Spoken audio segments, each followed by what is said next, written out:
This week on our Bible Book by Book podcast, we are in the Song of Solomon.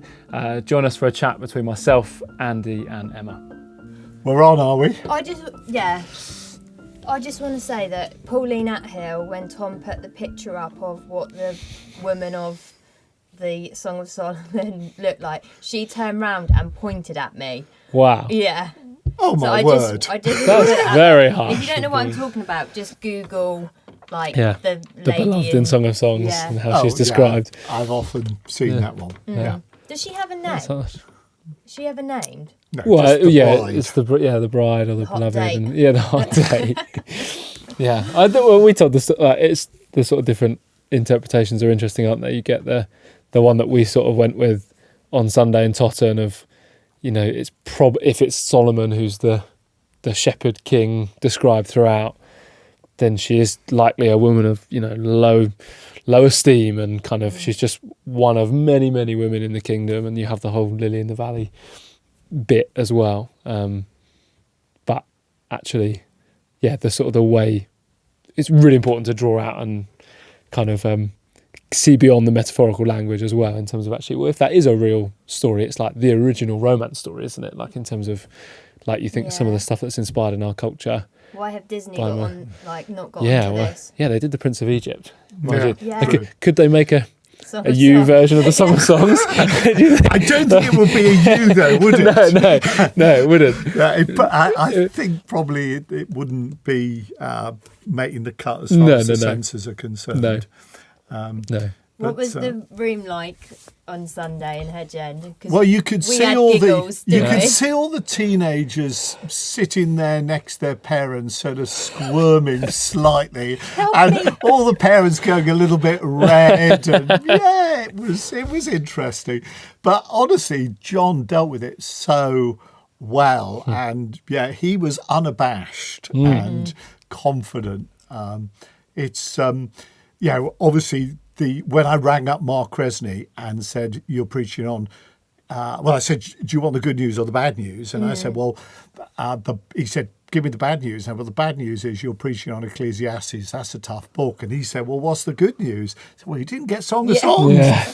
And I had thought I'd given myself Song of Songs, like take a hit for the team. And then I realised I'd given it to John, which was a genius stroke, but an unwitting one. Yeah.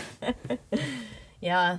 I mean, Ali called me out for giggling on Sunday in her preach, so I'm one of the immature ones. I think it says a lot though, doesn't it, that we're not used to that kind of thing in church. And I think it's like you've got these two like opposite end of the spectrum approaches when it comes to sex and intimacy. You've got like the way of the world, which is let's be totally explicit, let's let the whole thing, and sex is an idol in our culture, isn't it? But that's sort of like,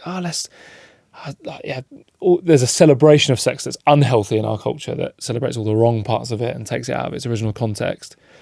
But then in church, we kind of probably, the overarching approach is, well, let's not talk about it. That's a bit embarrassing.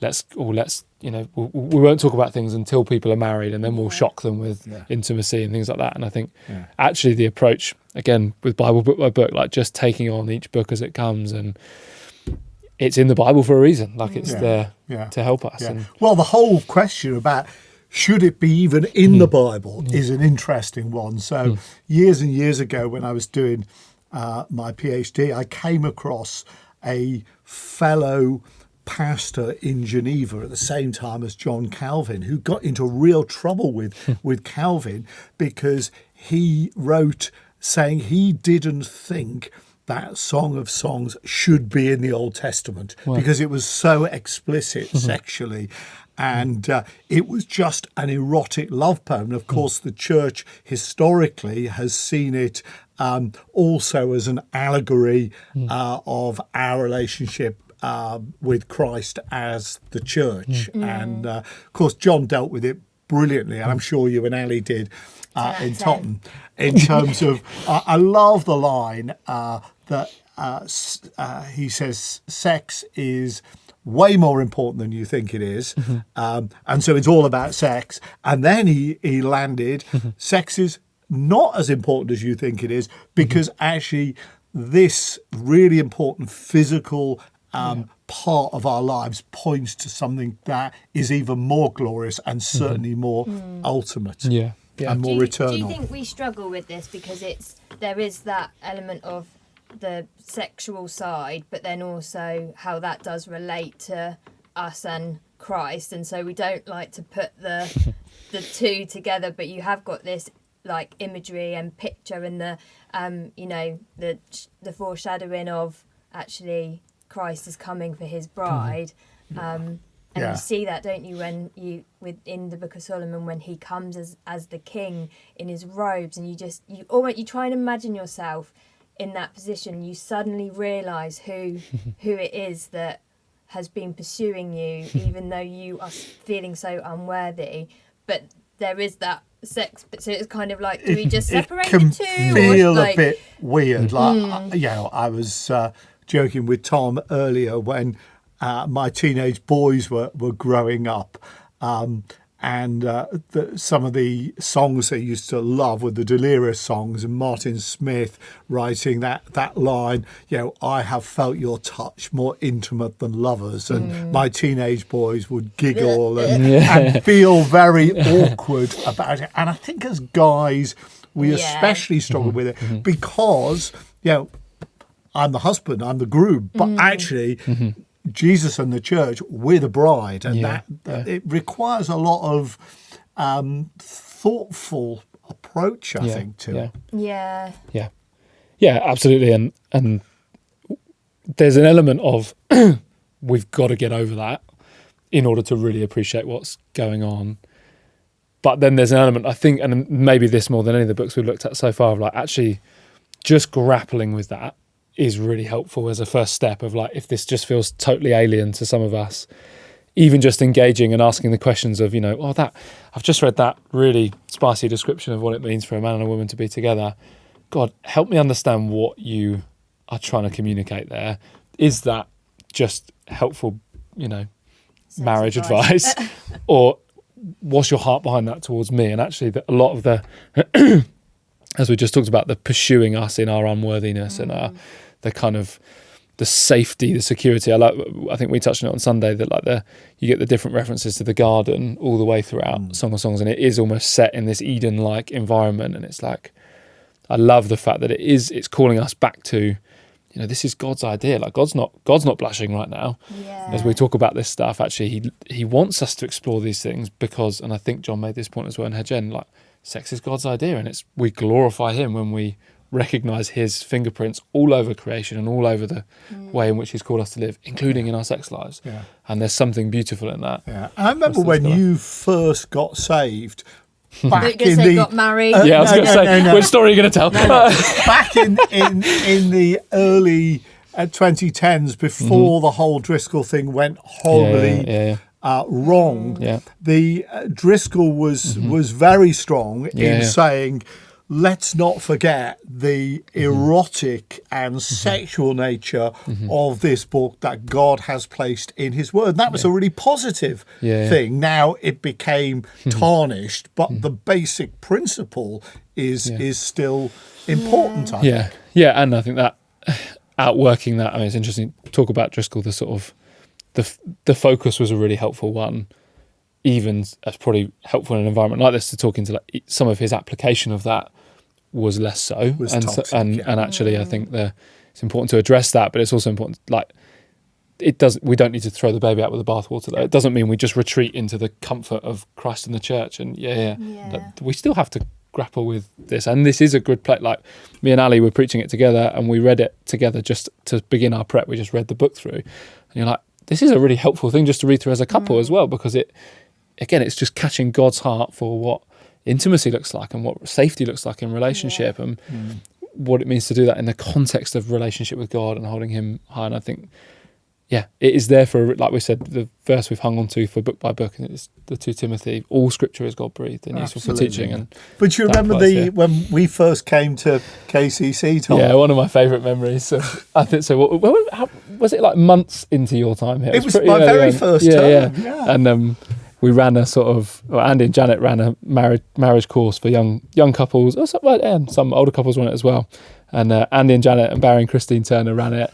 Just legendary quartet of people to write. And we got to the night on sex and intimacy, and I think, did you open with the gambit of? I think I did. I've got Andy, as we know, is a very high achieving academic. He's got his doctorate, and so he said, "I'm running a marriage course on love. I've got a doctor, so just tonight call me Dr. Love." And for people like me who really love your banter, that was like the permission I needed to be, comfortable and open and honest. For others who maybe didn't know you as well, it might have made them go, "Oh, I don't know whether how comfortable I feel talking about this stuff now." I think one of the funniest moments. I feel uncomfortable now. Yeah, one of the funniest moments I've been part of. Felt yeah, it was great. But I think to be fair, my generation sits between the Barry and Christine generation and your generation, and so we are freer to talk about sex than people in their 80s. But my parents never ever talked about sex with any of their children. And we talked about sex to a certain degree with our kids. My guess is that your generation, because of where culture and society's gone, will need to talk about sex a lot more. Yes. Yeah. I think there is, talking about sex or the marriage and things like that. I think the world, it has been tarnished, hasn't it, by sin, and so we started off in Totten looking at actually Adam and Eve were in the garden pre-sin. Their relationship was in, they were in perfect. Naked and not ashamed. Naked and not ashamed, and I think as Christians, I think we can still feel some of the, not necessarily the shame, but like it's a bit naughty or and there are mistakes made and things like that as well, but outside of church there's so much more freedom. Like there really is, love is love. Love is a feeling. I can love whoever I want, whenever I want, or have sex whenever I want with whoever I want, and stuff like that. And I think there's more freedom, but actually it's freedom in inverted commas, isn't it? Yeah, totally. And I think one of my questions was, have we become disillusioned with love, with sex? Because that's what John was picking up on, isn't it? That sex is not as important as we think. Because it will not provide the ultimate satisfaction. Yeah. And you hear these stories of Hollywood stars who've had hundreds of sexual partners and they're still not satisfied because they're looking in the wrong place for ultimate satisfaction. Which and I think comes like obviously this being part of those 5 wisdom literature books, and actually the emphasis on all 5 of them is don't look for meaning, don't look for wisdom, don't look for identity in the things of the world, look for it in God. And actually that sex, when it finds its right and proper place within both the covenant that God ordains and or even if you're someone who's not having sex, if you're single or divorced or whatever, like sex in its proper place leads to a fuller understanding and experience of who God is.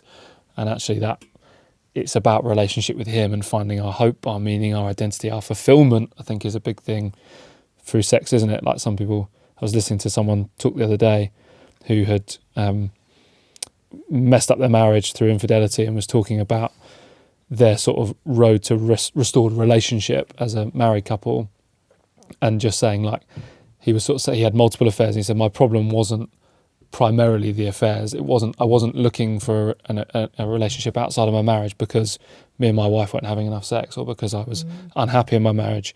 It was because I was numb emotionally from stuff that I hadn't dealt with, and I was looking for an experience of something. I was looking for fulfillment, and it's just this like, it's whatever it is, sex.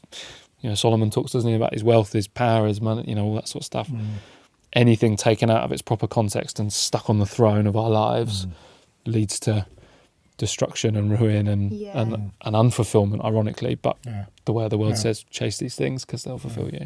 What I find is fascinating is we tend to think that sexual pleasure for its for its own sake rather than for reproductive purposes is a very modern idea. So the invention of the pill in the 1960s made it possible for couples, and especially women, obviously, as the carrier of the child, to engage in sexual activity without fear of the natural consequences of pregnancy. And so the connection between sex and pleasure became stronger and stronger in our culture. But here we've got a book that is 3,000 years old, and sex and pleasure are really intimately joined together. They are,